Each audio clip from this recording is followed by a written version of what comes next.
Hello and welcome everyone to the Disability and Horror segment Roundtable today. My name is Dr. Joshua Anderson. I'm at the University of St. Joseph in West Hartford, Connecticut. And I am here to moderate today's panel.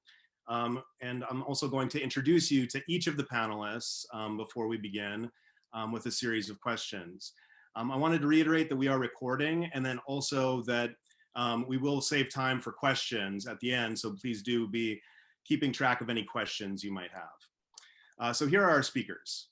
Dr. Raphael is a film and media researcher and maker at the University of Hawaii at Mānoa, where he is also editor-in-chief of the open access peer-reviewed journal, Review of Disability Studies.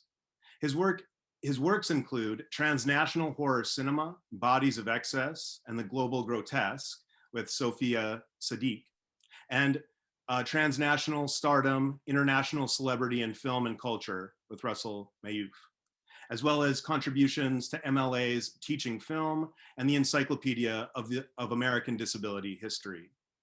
Dr. Angela M. Smith is an associate professor in English and Gender Studies and director of Disability Studies at the University of Utah. She is the author of Hideous Progeny, Disability, Eugenics, and Classic Horror Cinema from Columbia University Press.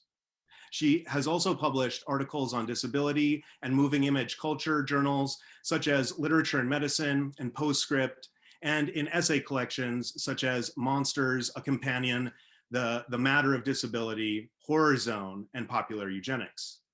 And Dr. Andrew Sidlick is an independent scholar and accessibility consultant at Otterbein University's Disability Services.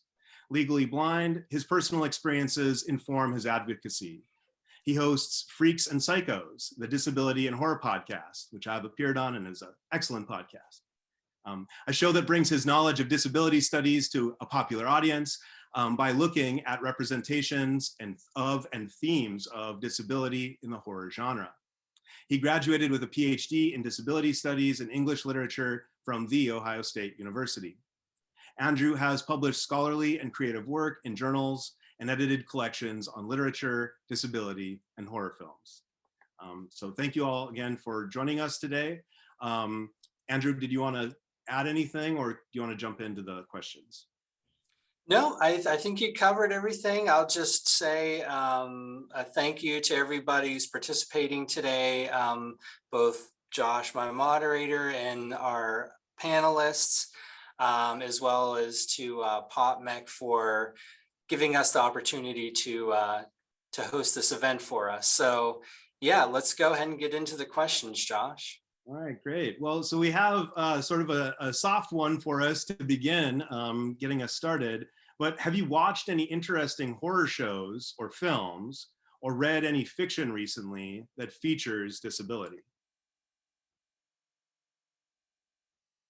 I'll jump in first so no one steals mine. Midnight Mass, I wanted to mention. So a Netflix series by Mike Flanagan, well known for his horror film directing. And I thought this was super interesting in terms of disability. I don't want to give away too much about the series, but it's centered on an isolated island community. There's the arrival of a mysterious priest. Supernatural and vampiric things unfold. There is a disabled character who's a wheelchair user in the community, but there's also Riley, the main character, is alcoholic. And there's another character who's dealing with kind of substance use issues. And there's a way in which the supernatural events that unfold are focused in part around curing, not just explicit disabilities, but the pains and aches of aging and just making people feel better in some way and more normative in some way. But the film, the series really troubles that, I think, as it goes on. It questions this, the value of dispensing with disability entirely. And ends in a way that suggests the intrinsic value of disability as part of the human experience. So I was really excited by how Midnight Mass worked in relation to disability. Anyone else? Angela, thank you for the Midnight Mass recommendation. That's on my queue now. And I'm also, I haven't seen a lot of recent horror films and I'm very interested in recommendations if folks want to place them into the chat.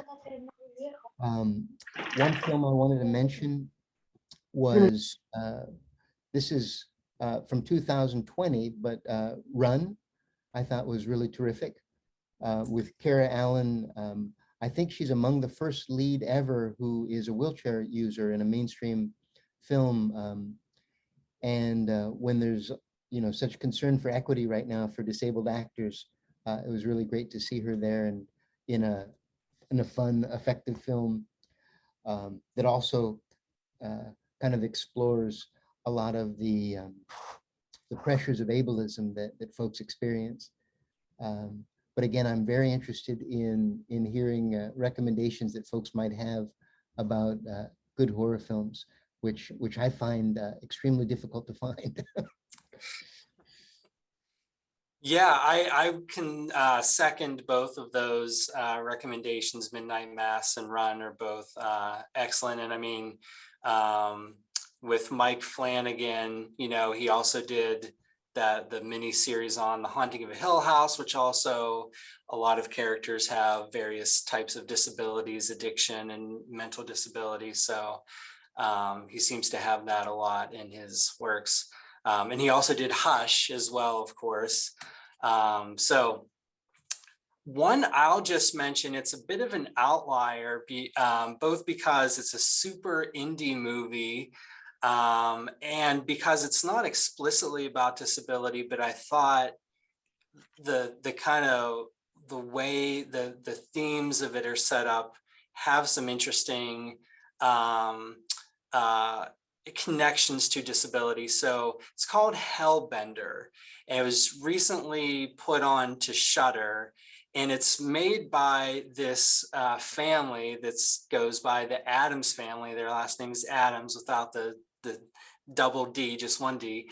But they're a family of filmmakers who kind of do a guerrilla style of filmmaking, very low budget, just handheld cameras going out, shooting in, the wilderness and wherever they can get away with filming without paying a lot of money for it.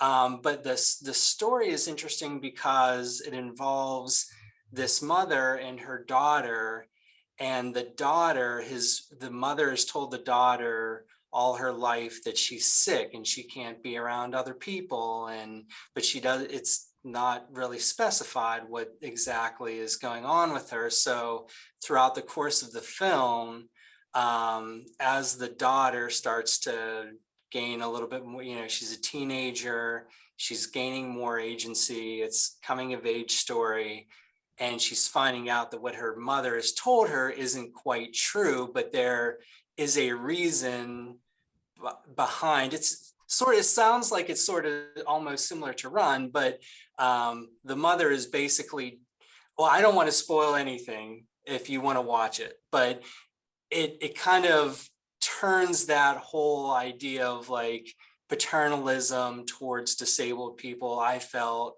that was kind of a theme that you could read into it, is that paternalism, we need to protect disabled people from society. We need to isolate them to make sure that they're safe and everything like that. So that's was kind of something I thought was interesting, is anything that I see as kind of subverting those sort of tropes is interesting to me. Very, very interesting. I might add in just brief, the Halloween Kills has a pretty significant disability angle, and that's quite interesting to think about. The latest Texas Chainsaw Massacre with, Leatherface is sort of always treading in that territory. And then I know that Andrew and I had a kind of text back and forth about Dewey from Scream, whether or not we could locate Dewey as a disabled character at this point, given the number of times he's been stabbed and the kind of nerve damage that he's suffered and things like that. So those latest kind of major franchises I also thought about as well. There's another question here that comes from Bill Van Viegel. If you had to pick one, what horror film or work of fiction best represents disability? This is a hard question, and Bill Van Vagel he's a big contributor to the horror podcast community.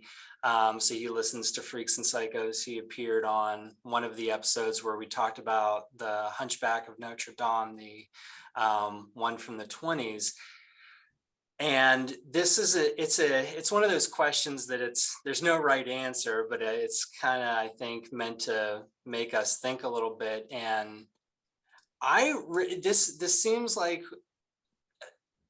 an answer that a lot of people probably would vehemently disagree with, but Angela and I talked about it on the second episode of the podcast Freaks, and it's one of the namesakes of the podcast. I just think that there is not another example quite comparable to that movie where you have such a variety of disabilities on screen and such a intimate look into just ordinary life of living with a disability rather than making it out to be.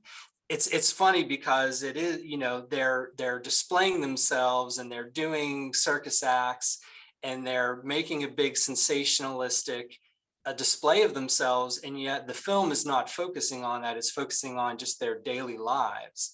And so I thought that contrast is just something that is so interesting that I don't think of any other examples of that, really.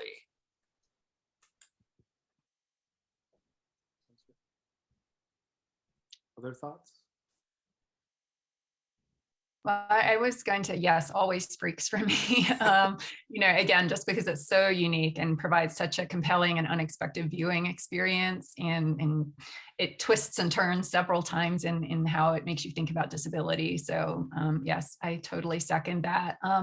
The film I was thinking about, is the Babadook, which is a film I really love and I've taught and written about, from 2014, Australian horror film directed by Jennifer Kent. And it too is because it shifts the ground from under you in terms of how it portrays disability and how you're meant to feel about disability, because you start out kind of focused on Samuel, this young boy who's very high strung, very clingy to his single mother, his widowed mother. He has a lot of anxiety. He has nightmares. He needs her to check under the bed for the monsters all the time. He also makes weapons and takes them to school and gets himself suspended. And I think there's a lot about that setup that makes you feel like this is a neurodivergent child, and it's presented as a problem. And, students always tell me they find him a really frustrating, horrifying character. He has meltdowns. And viewers often experience all of that quite negatively towards him. So it sets up in quite an ableist way, I think. But then as the film progresses, it becomes clear that Samuel's the only one who really knows what's going on. And he's attuned to his mother's failure to deal with the death of her husband and her ongoing grief and trauma from a car accident that happened when she was on the way to have Samuel at the hospital. So she also resents her son for the death of her husband. And this eventually manifests in the Babadook monster. He's kind of an old-fashioned storybook type monster, so it's less ableist, I think, in its visualization of the monster than many horror films. But mainly, I think it's so powerful because it makes us feel the reality of Amelia's mental disability, her suffering, her trauma, her PTSD, her depression, and her delusions are made very visceral and real, which is something that horror film is so good at. So it positions viewers to really come to sympathize with and understand this kind of mental distress that she's experiencing as something very real and palpable. And it also offers a social critique of the ways in which she is isolated and not provided with support, doesn't have doctors who believe in her, and eventually we feel very frustrated with how she's isolated and treated in very ableist ways. So I think it's another film that kind of twists things around from where you expect at the start, and challenges ableism, including the social elements of isolation that people with mental illness often experience. I really like the way that your reading of the film, Angela. And I think it really speaks also to, the power of horror to remind us of things we don't normally pay attention to. And I think you do a beautiful job here of outlining what this film brings attention to as far as a lot of the challenges that many parents with disabilities and children with disabilities face. And I want to go back to agree with you guys about freaks. And I'm especially interested in the ways that folks with disabilities receive films, which is a really a neglected area. And anyways, because we often overlook the ways that viewers participate in the creation of meaning of these films, and that they're certainly not messages that studios or filmmakers can simply, directly input into viewers. And all of the things that you guys were mentioning about freaks resonate with me. And Freaks was really my introduction to thinking about disability in film. And a good friend of mine who's profoundly visibly disabled mentioned Freaks as kind of their favorite film. And at the time, all I knew about Freaks was that it was supposed to be this incredibly offensive film. And her description of the film really struck me. She was not interested at all in the narrative. That for her, what was most important about the film was its presentation of a spectrum of different kinds of bodies together on film. And that somehow made her feel that her own body was more within the bounds of a community, of an accepted community. And I think we often forget that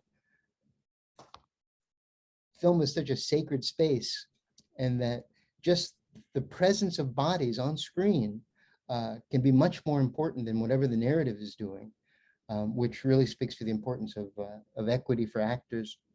And there's no film there's no film like Freaks, I think, to date, but also historically, of course, its importance.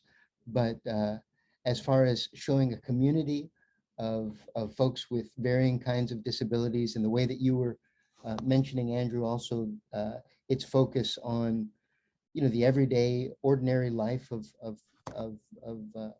people, and I think it also brings attention to the way that sometimes something that's considered offensive can resonate with people and viewers, particularly viewers with disabilities, and representations that are conventionally considered positive can be deeply offensive. So as far as a work that I'd highlight, I'd just agree with you guys on Freaks. And I'm very influenced by Jacqueline Bobo, who's a feminist film scholar, who looked at the ways that Black women looked at various films depicting Black women, particularly The Color Purple, and drew from that the fact that marginalized viewers develop these very peculiar viewing strategies where they're used to a dearth of representations of themselves, and they're able to, kind of squeeze out meaning and value from films, and really disregard that which, others might consider offensive, to find meaning in films. So that's a long way of saying I agree with you on Freaks, and thank you for what you said about Babadook, Angela. That's great. Thank you all. What are the most negative or harmful uses of disability in horror? And then what are the most positive or empowering? So yeah, your thoughts on that.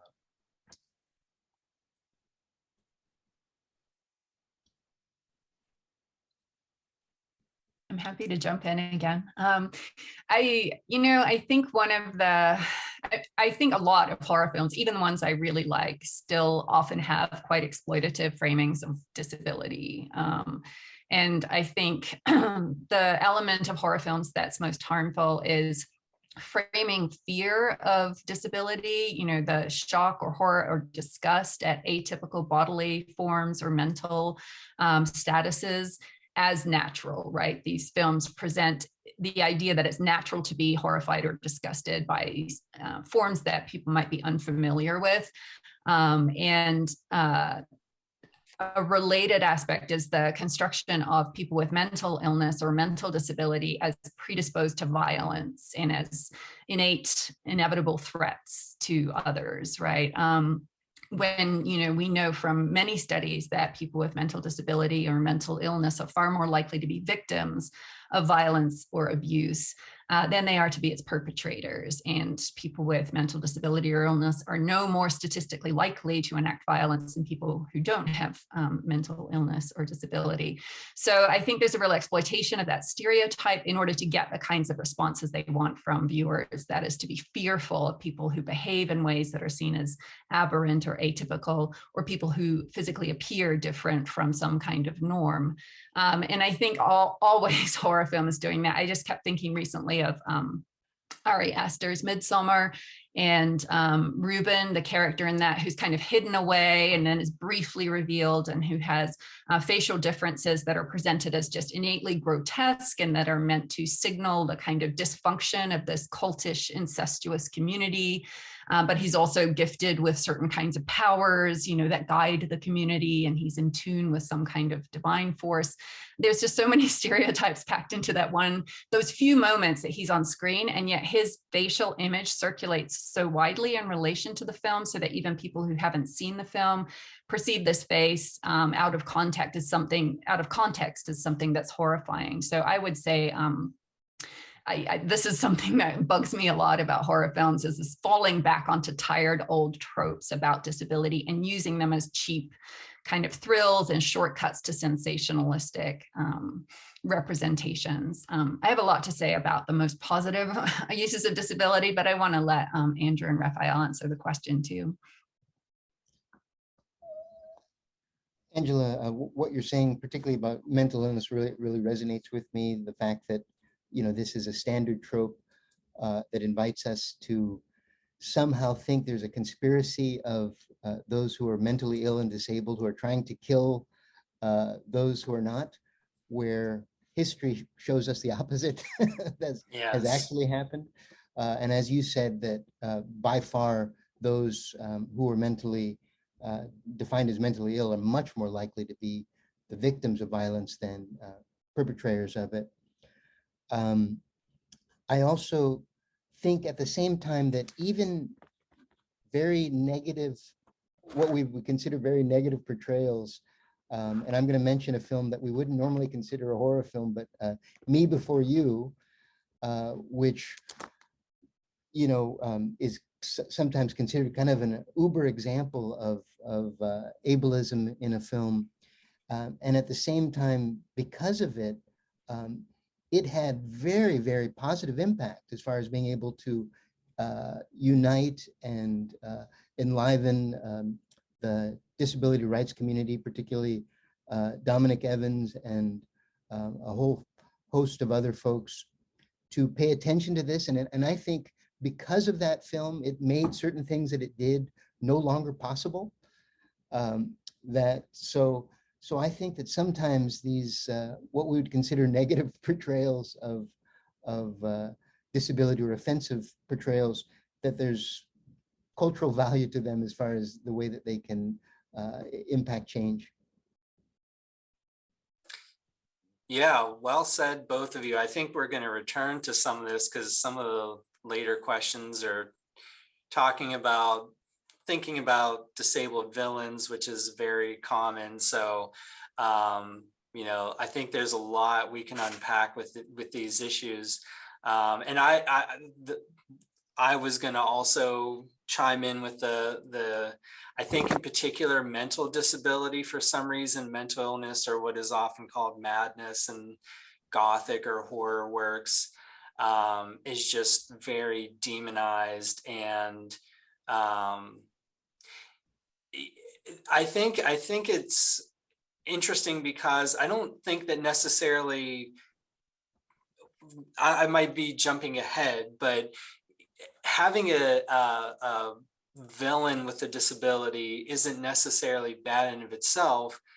but that's the only story you're seeing, is that someone with this particular disability is going to be violent and evil and, want to attack you. And as both of Angela and Raphael have said, usually it's the opposite, that it's able-bodied people trying to kill or harm or isolate or exclude disabled people. It's almost as if it's kind of, these stories are kind of like ableism's nightmare, if what it is presenting as the narrative of disability were inverted. It's like it's all the threats are coming from the other side rather than from the side of normalcy and eugenics and things like that. But yeah, in terms of well, and then that I guess that was the other thing I was going to throw in there, which Angela has talked about in her book Hideous Progeny, is the influence of eugenics. I think that's a big thing. In terms of positive, I think, Raphael, you were already kind of gesturing towards this, is that the ways in which these representations of disability, even the seemingly negative ones, even the most offensive or like most ableist presentations, give us a way of bringing these anxieties and attitudes more to light in a way that is often obscured by more mainstream type of media. I feel, anyway, maybe it's my bias towards horror and genre stuff, but I think, and it happens in other genres like science fiction too, I would say, but it tends to look more at variations of bodies and variations of mental capacity and behavior. It's showing us all the extremes that we want to ignore. And so I think there's value in that. And I think it also just, horror can help us, really put a spotlight on the way that we think about bodies and minds.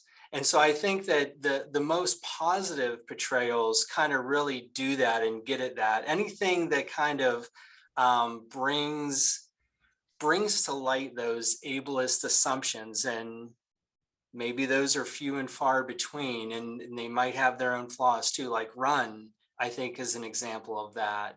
And you're seeing that, I think, more in newer types of films, where that is more of a conscious thought behind, whether it's the writers, whether it's the actors. Like in Run, you have an actor who actually has the disability that's being portrayed, or at least a variation of it. So yeah, I think anything that is really bringing to light some of those negative assumptions is what I would consider more of on the empowering side of things. That's great. Yeah. Really quickly, I just wanted to say that one point that Angela made me immediately think of Thanksgiving, which is not a disability and horror film at all. It's a kind of absurd film that imagines that the Thanksgiving turkey is a killer, right? But in a strange way, that is kind of, we obviously see that as absurd, seeing the Thanksgiving turkey come back as the killer, in ways that we don't actually recognize disabled people as always the killer, as absurd. But in fact, there is that sort of similar kind of, reversal that's happened, but in a way that, is kind of interesting to ponder.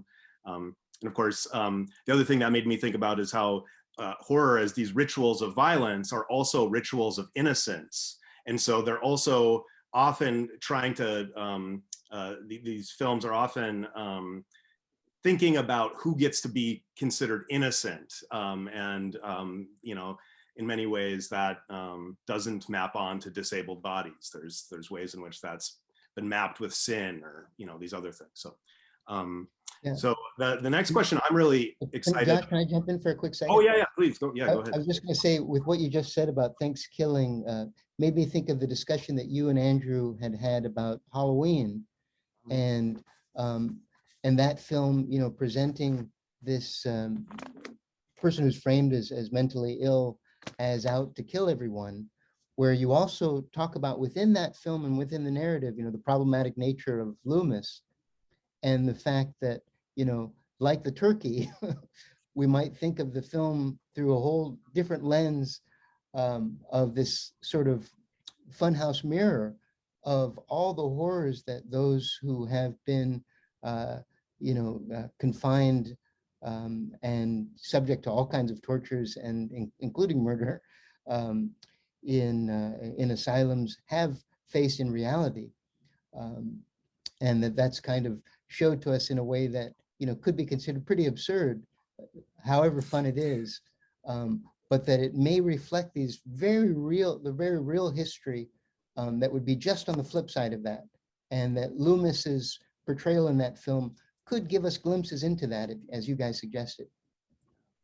It's interesting, and after all, we have a presidential pardon of a Thanksgiving turkey just before we feast on millions of them, right? You know, so that sort of strange pardon of something that is actually kind of asking for forgiveness, maybe, and the ways that might. Anyway, I didn't mean to bring in Thanksgiving. That just sort of came up strangely enough. No, I love anytime we can bring in something oddball like that. That's why, like, I mentioned Hellbender, because it's probably one that most people have not even heard of, you know. Like, I love being able to just bring in the film that no one would think be in the discussion, you know.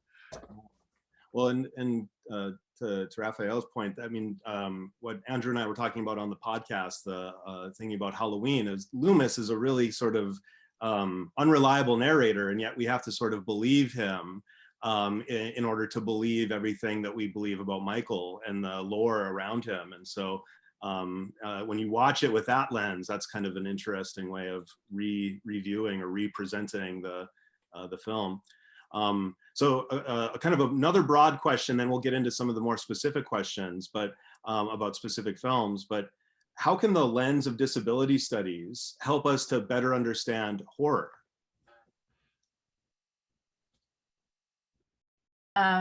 So I'm gonna, yes, I want to tackle this and also come back to this issue of what is positive about disability in horror films. Some of you've all spoken so well to that too. I think, so I think a key thing is that disability studies helps us have a critical lens on horror films. So we don't just consume them unthinkingly, but we think about how we're being positioned to be scared and what we're being asked to be scared of and how the film works to make certain kinds of bodies scary. And so I think that's, you know, something that really, it just puts us in a critical mindset and asks us to think about disability as a lived experience, right? That's not just something used in the horror film, but relates to the lived experience of like a quarter of the world's population. And that's also political and social and cultural. And so we need to pay attention to how these films reflect and reinforce negative views of disability, certainly. And I think that disability studies helps us do that. But I do also think it helps us understand how a particular genre can provide representations of disability that are surprising and diverse and exciting. You know, I wanted to come back to the point that just because a villain is disabled, you know, doesn't mean this is innately a bad and negative, problematic representation of disability. There's going to be a lot of things happening there. I think there's something very dynamic and vital about monsters, right? They're the most interesting characters in the films. They're the ones that keep coming back in the sequels. They're the ones we're excited about, and you know, you get the merchandise for. You know, Michael Myers is this fascinating, compelling figure for all kinds of reasons. And I don't think it's just a negative view of disability that we get out of engaging with him and engaging with the Halloween films. And to Josh's point, I think if anything, horror teaches us that you cannot trust the doctors and the scientists, right?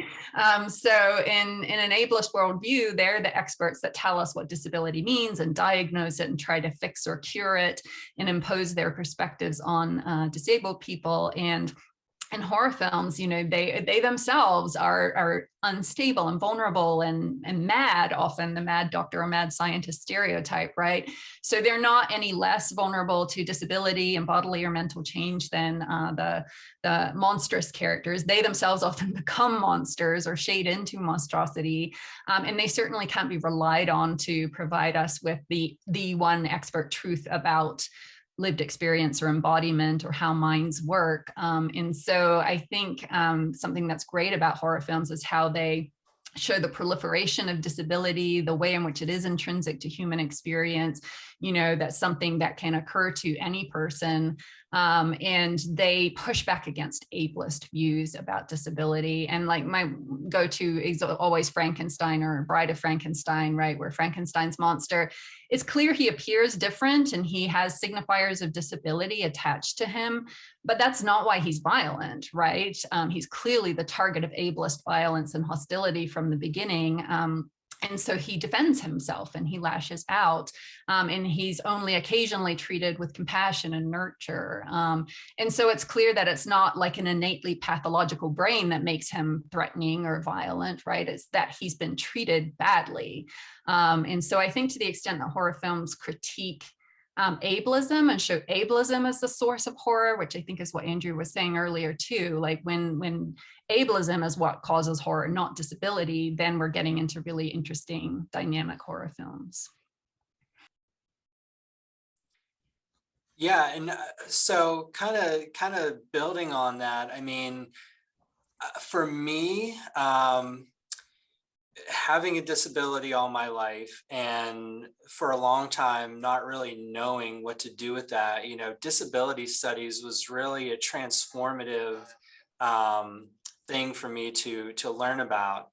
And as a lifelong horror fan also, when I started to think about the ways I could apply disability studies to horror, it really opened up just the ways in which I could think differently about many of the films and books that I had come to love. And anytime I saw something new, I think disability studies gives us a way to really think more about the stories we tell about disability. And in so many horror movies and so much horror fiction is, you know, at least disability is part of that story. And so, you know, without the sort of the tools and knowledge of just the history behind it, as we've been talking about, the different stereotypes of disability, without that, I really think it's hard to understand what role disability, disabled characters, themes of disability play in horror movies. And so for me, it just has really gave me a much deeper, richer understanding of what horror, you know, a work of horror is trying to do in general, because often those characters, it's just not a disabled character who's there. They have a relation to the plot. They have a relation to the larger themes of the work. Whether or not those themes are explicitly about disability, they often tie together. So I think it's just, you know, some people have issue when you are applying these sort of whatever they would want to call them political lenses or identity politics or whatever to works of fiction because they don't want politics involved, they don't want social issues involved. But for me, it's not mutually exclusive, those things. It makes the entertainment value richer because I'm getting more out of it. Yeah, I'm just thinking about the way that you're saying that, you know, it can both enrich our experience of the films as fans and as critics of them. And coming back to Angela and thinking about Frankenstein as such an important work, and if we stick with it just in film here for a moment, but and the way that you laid it out basically as a map of ableism, you know, that we really see that dynamic happening. I think one of the main values of disability studies, with this critical lens that you're describing, Angela, that it gives us, that it can also show us, as your work, Hideous Progeny does, that even though these works can seem on the surface to be kind of aligned with an ableist mission, that there's such unstable texts, and that these other things can emerge. And I think most importantly, that bringing together disability studies and horror, I think, can really invite us to see that disability is both at the core of this genre, horror, but I think more largely its contribution to film studies. Instead of thinking of disability, a disability lens as something that we lay on to film studies, that it really invites us to see that concerns about disability have been core to this medium since its inception, and through its technological innovations with sound, etc., that all of them, you could argue, are deeply concerned with and focused in on disability, including the way that we critically evaluate this medium, of course, has been from its inception connected to the ways that we present disability. Yeah, thank you all. And so we've reached the 3:45 in my time, a quarter of mark, wherever you're coming from. And so I wanted to invite the audience to begin formulating your questions or begin asking your questions. If you have any questions for our panelists about disability and horror, and I certainly have some that I'd like to ask, but give it a, does anyone in the audience have a question for any of our panelists individually or as a group? Raise your hand. Okay. Well, let me ask one follow-up question. Can each of you speak to the kinds of things that you're interested in that we're not talking enough about in the intersection of disability and horror? So in other words, what are some of the issues in horror that we can study better with disability studies, or what are some of the things you're excited about that we're not talking enough about?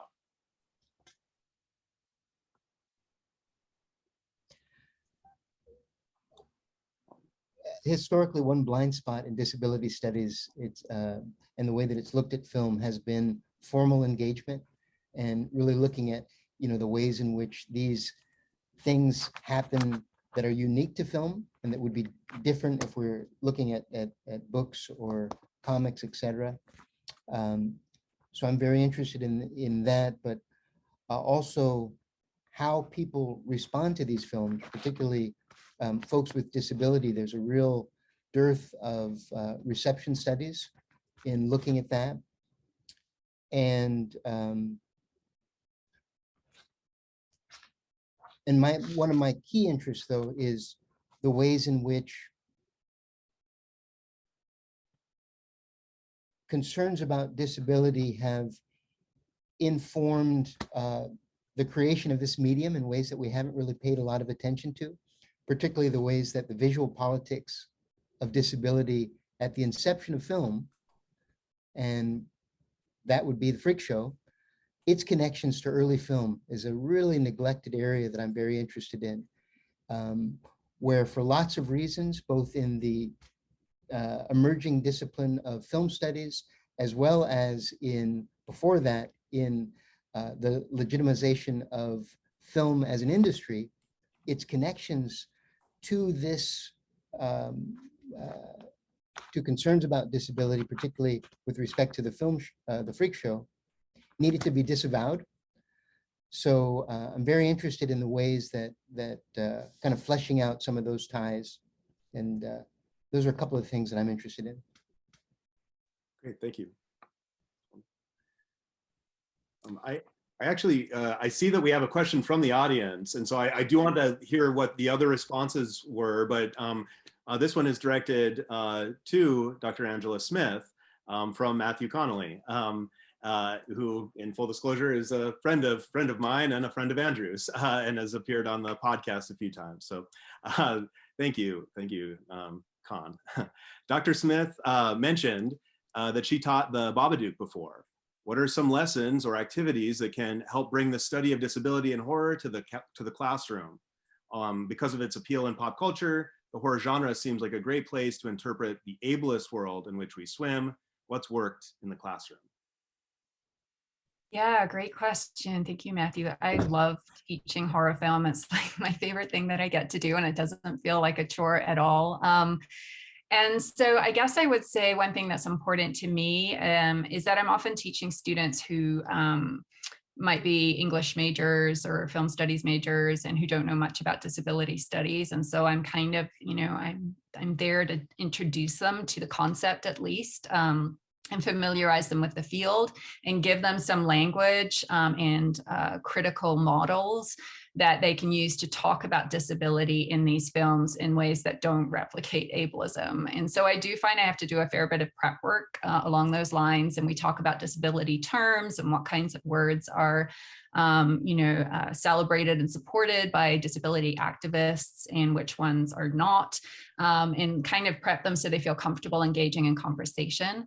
And then also to try to teach alongside certain texts. So if I teach the Babadook, I might teach one or two works from madness studies and give the students a critical lens on thinking about the history of mental illness and madness, the history of institutionalization, which is so common in horror movies that are set in asylums and so on. The relationship to the mental health industry, in the kind of fractious relationship a lot of people who've had psychiatric treatment have with that industry. So for me, it's just about contextualizing. And so this week I'm teaching The Girl with All the Gifts, a zombie movie that I highly recommend to anyone who hasn't seen it. It's adapted from a novel. And they're like the work of Sammy Shock. She writes about that in her introduction to her book, Body Minds Reimagined. And so for me, also important is to bring in issues of race and other forms of kind of identity and difference and how they inevitably intersect with disability and ableism. And so, The Girl with All the Gifts is so powerful because of that one moment where Melanie, who is a white character in the book, but is cast with a mixed race actress in the film, and it just switches all the racial dynamics, and she's this kind of future of zombieism, but she's also the future of humanity, and she says to the white doctor, why should it be us who die for you? And I think this is such an amazing moment of like refusing ableism, refusing racism, refusing to be sacrificed for normalcy, right? And to defer to able-bodied people. So for me, it's just about contextualizing the horror films I teach with some disability studies text that can give the students that critical lens. Wonderful. Yeah, we have another question that has come in from the audience here. So first with a thank you for the inspiring conversation from Manuel. And he says, I've been lately thinking about jump scares and startle effects in film in relation to disability, both as portrayals of scary forms of bodily deformity and or madness as a kind of violence inflicted upon the audience, and reminding us that our perceptual apparatuses are always imperfect and vulnerable to shock. And if you all have thoughts on the relation between startle and disability in the horror film. If maybe Andrew could start, I suppose, if you have any thoughts. Yeah, it's an interesting question because sometimes jump scares are not as effective on me just because of being legally blind. I'm not always seeing the thing that's jumping out, or I'm not getting like scared by the thing that's moving around in the background and getting wound up to be ready for it to pop out because I don't see it. So I think it's, what I would say though, is that I do think that the ways in which those kind of things work, the startle, goes back Raphael is making a great point, I think, in asking us to think more about how viewers respond to these movies. And there's a very visceral way in which we respond to horror movies. Our reactions are very bodily, right?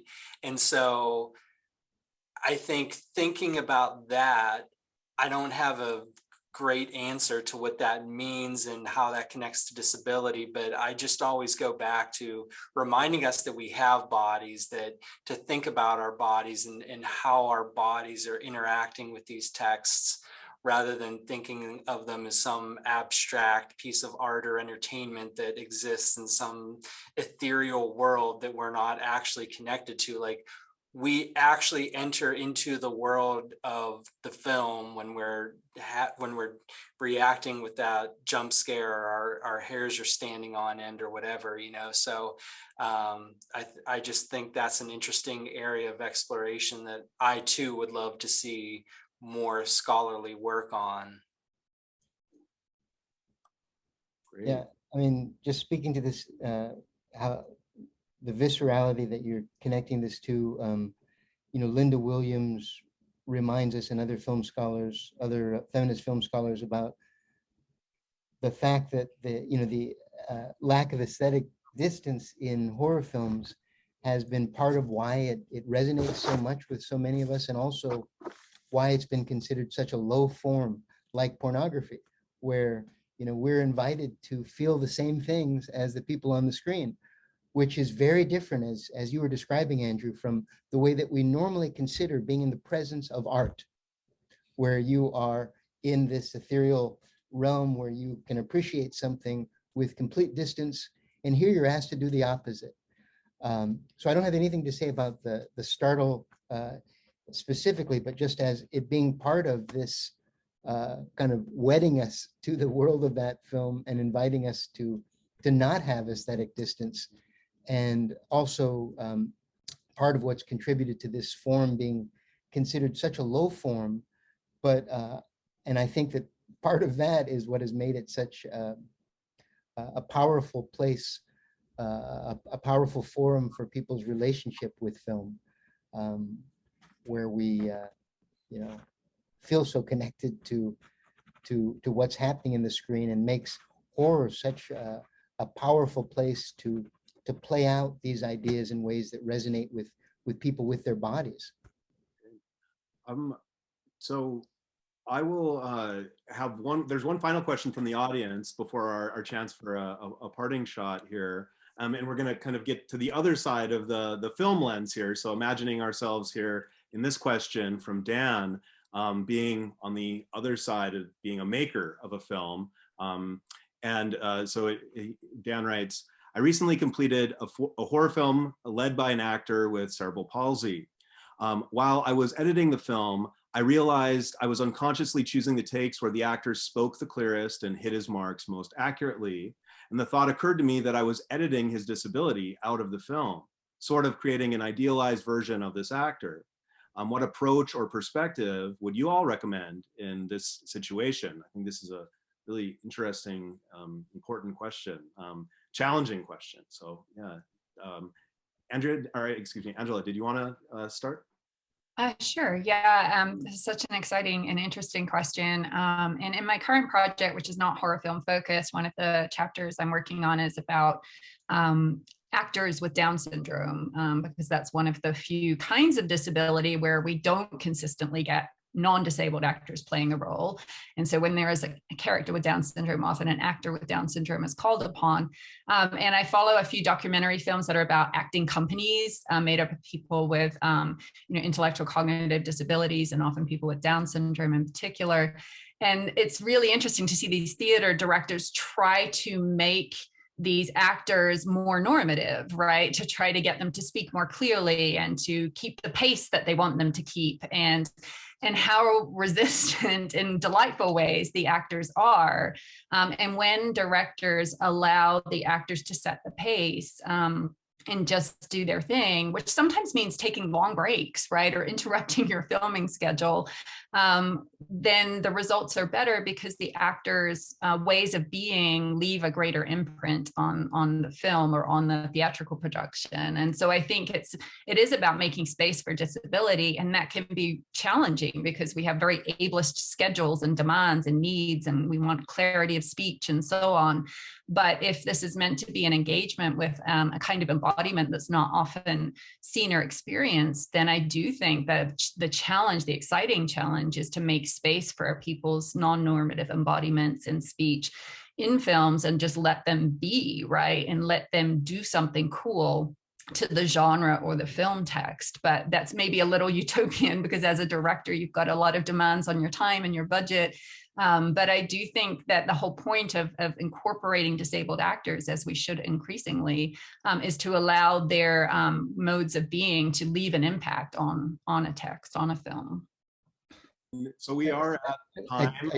If I can just quickly say, I totally agree with everything that Angela is saying as far as making space for disability, particularly disabled actors. And I think what's really exciting about Dan's question is also thinking about the various other ways within the film that we have these unconscious ways of ignoring that. And I really applaud Dan for thinking about ways that we can, make more space for these bodies in different ways. And I'm currently in post-production on a film about mental illness, and we're thinking about ways to incorporate different ways of processing within the editing. And so I really like this idea of just thinking about not just with all of our concern, rightfully so, about representation on the screen, but also just let that permeate throughout the ways that films are produced and received and distributed. Okay, and great, and I just got the okay that we can go over time, so we certainly can continue to build on these conversations. So, Andrew, did you have a response to this question about how to handle the editing side of the making side of filmmaking in disability and horror? Yeah, I mean, I would just say my answer would be, if both of your schedules allow, just work with the actor and see what their input is, see what they think. Maybe they want the more moments of clear speech and everything, but if they're, maybe they have some ideas how to change that up. And I just think the more input you get from disabled people themselves on how they want their stories to be told, the more you're going to be going in the route of just giving disabled people more agency and I think that will, in one way or another, whatever decisions you end up making, that just gives disability more of a central place, regardless of what the actual representation is. It's still allowing the disabled person's agency to be a part of that process. I think that's really the most important point, because to me, there is no such thing as a right way to represent disability. It's more, I think, about getting input from disabled people themselves. Great. So one kind of final parting question that I have, and then in addition to this, I'd love for everyone to add to their answer kind of where we can find your next project or your next work, or any kind of plugs you have to tell us where we can find more from you. I guess in that spirit, I'm interested, where do you see, or where would you like to see the future of horror and disability go on screen? I guess we've already handled the scholarship side, so where would you like to see representation go on screen, or what kinds of thoughts or input do you have as far as that's concerned? I'm involved with Superfest, the world's oldest disability film festival. And at the end of the last screening, this question was brought up to some of the jurors. And one of the jurors, a blind gentleman, was talking about this, and he said he'd like to see some blind hitmen. And I thought that was wonderful. And but I would like to see, thinking about like with the way that Get Out uses kind of the template that what's his name, Irvin, what's the writer of Rosemary's Baby? Anybody help me? Oh, Irv, is it Irving Levine? No. I think so. I'm drawing a blank.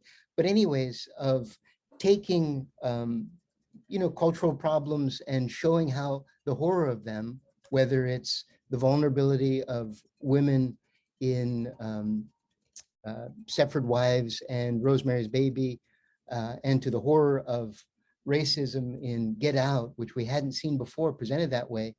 I don't think we have really seen something that really gives us a crystal clear picture of the horror of ableism in a way that anybody watching it would say, oh my God, that is really horrible. That would really clearly communicate it to a general populace. And that's what I'd like to see. Something that really makes it crystal clear what a horror show ableism has been and continues to be.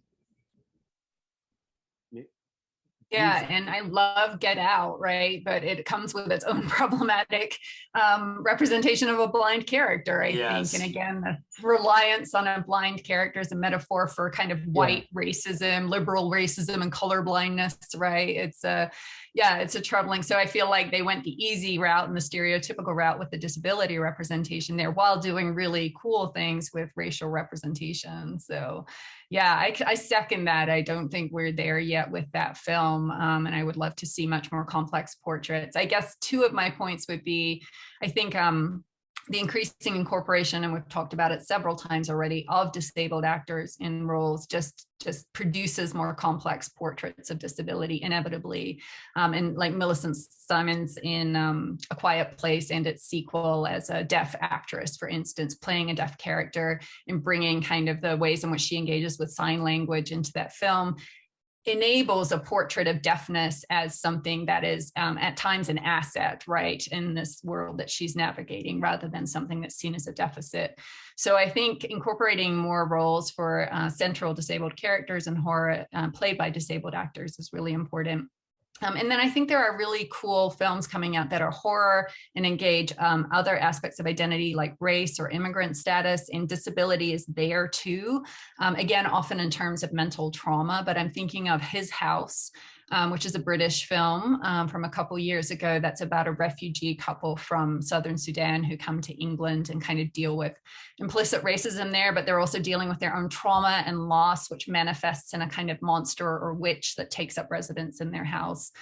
In Nanny, which just debuted at the Sundance Film Festival, and it's about a Sierra Leonean immigrant to New York City who's a nanny for a white family.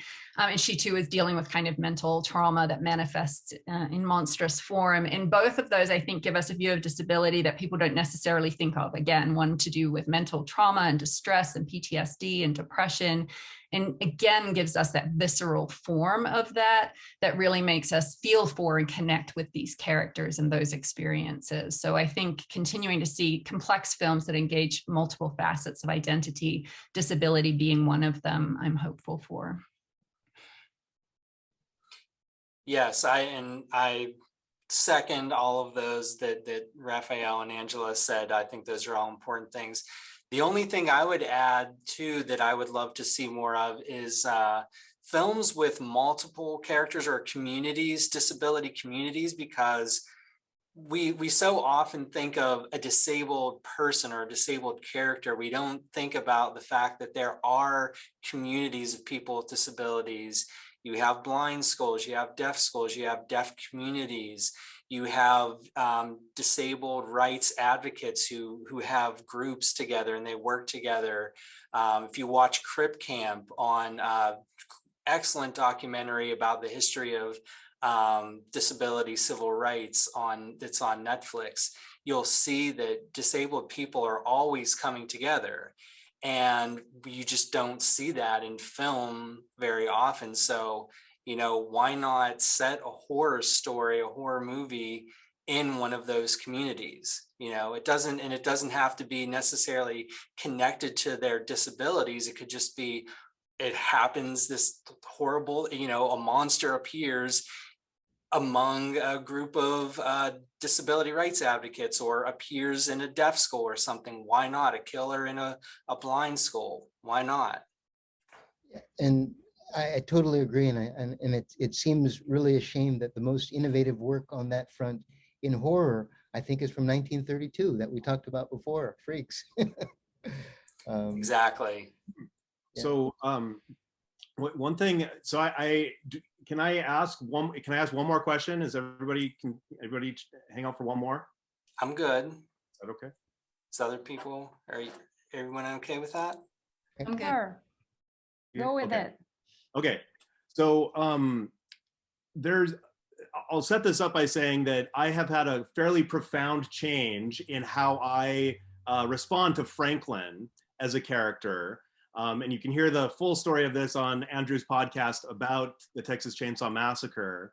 But essentially, he was a very annoying character to me for every time that I'd watched the film. But I realized that part of what I was annoyed by was something pretty personal. My dad has MS and has been in a wheelchair in rural North Dakota. And much of the kinds of things that Franklin encounters, the kinds of things that make him scream and make him angry and not fit into that landscape, are very painfully familiar to my dad being in a wheelchair in a rural place. And so my question, I suppose, is, have you had any subtle or significant change in has any film, have you watched it enough times, or any piece of literature, have you read it enough times, where your idea about a character or about its representation has changed in subtle or significant ways? And I'm sort of interested in starting a dialogue about how our minds change about thinking about disability or the representations of it, that kind of thing. So if you have any thoughts on that, I'd love to hear them. I can't think of another example off the top of my head, but I mean, I was really interested to talk about Franklin. And I think it's the same kind of thing I talked about the Babadook at the start, where we're programmed to kind of hate this child, this like innocent little kid who's just being like a kid, but we're meant to find him upsetting and annoying and clingy. And I think there's an ableism in that response. And I think too, the same with Franklin, we're meant to find him annoying. And I think your changing view obviously reflects kind of thinking through the disability dynamics of that and the implicit ableist positioning of viewers, that the film is selling. And I love that, like, Franklin is mad, right? Like it's this great example of disabled rage and frustration. And like, you can read him in ways that make you attend to the discriminations and the lack of access and so on that he's experienced that make him feel that way. And understandably, he feels a connection to the hitchhiker and to this kind of one of the monsters of the film. I think he's drawn to that expression of rage. So I like that about him. And he's a unique character in the sense of being so annoying, and being an asshole. These are things that usually disabled characters are not given license to be in the narrow, restrained spectrum that they're allowed. So I think that he's, in certain respects, and this doesn't really answer your question, Josh, or speak to your unique experience with him, but I think that he's a step in the right direction as far as allowing us to have, just a broader spectrum of folks who are disabled, who don't have to be perfect characters, who don't have to be uber villains, but who can be assholes, who can be annoying, like the boss in There's Something About Mary, which is a rare character because of the ways that we're tutored to see the very narrow ways that disability can be presented, to respect kind of the fragile lines that we hold disabled characters to be able to play. Yeah, well said. I mean, I think I would love to see more disabled characters like Franklin who, we love to hate, you know, it's like you hate them, but there's something about their character that is just so very interesting. The closest thing I can think of that doesn't have anything to do with disability, but in the Buffy the Vampire Slayer show, the principal Snyder, he was such an awful person, but he wasn't a villain per se. He was just kind of a roadblock to Buffy in many ways. And I feel like that kind of character, or that Franklin kind of character, who's like grating on you, but they're not the protagonist, they're not the hero, but they're also not the villain. I think there needs to be more space for that type of character. And I think, Josh, I don't necessarily have that kind of change in view other than Franklin, because I also, after going through that same process of examining those types of assumptions about how I was responding to him, after kind of rethinking that, it thought about him in such a profoundly different way. Yeah. Well, yeah, thanks. One of the ways that I ended thinking of him is the rural landscape is really just inaccessible. I mean, it's just not a hospitable place. It's not designed or built for him to be able to access it. And in fact, the homestead that they were supposed to inherit is now a haunted house, right? Because, yeah, so for lots of ecological reasons too, right? So anyway, thank you all very much for your discussion. Any last minute plugs? I guess, does anybody have anything that's coming out soon, or anything that you, anywhere that you want to direct us? You can maybe leave it in the chat. So Andrew, it looks like you've, actually Matthew has put us onto the link to the Freaks and Psychos episode. Yeah, any last minute thoughts from our panel? Or information you want to share? No? Just thanks. Yeah. This was great. I really enjoyed the conversation. Yeah, thank you very much. Really enjoyed that. And I have some information that I'm circulating next month, but not immediately at the moment. Yeah, so as we've mentioned, you know, I host the Freaks and Psychos podcast. It's been kind of on pause for a while as I'm sorting some things out, but I do plan to go back. And so if anyone's interested or wants to be a guest, feel free to contact me. I put the email in the chat, freaksandpsychospodcast@gmail.com. So feel free to get in touch. Thank you all. And thank you to everybody for participating today. Raphael, Angela, Joshua, thank you so much for your time. This has been a lot of fun. I can't get enough of talking about these two things, disability and horror, two of my big loves in life together. So this has been a great opportunity for me. Yeah, great. Thank you, Thanks, guys. Thank yeah. you.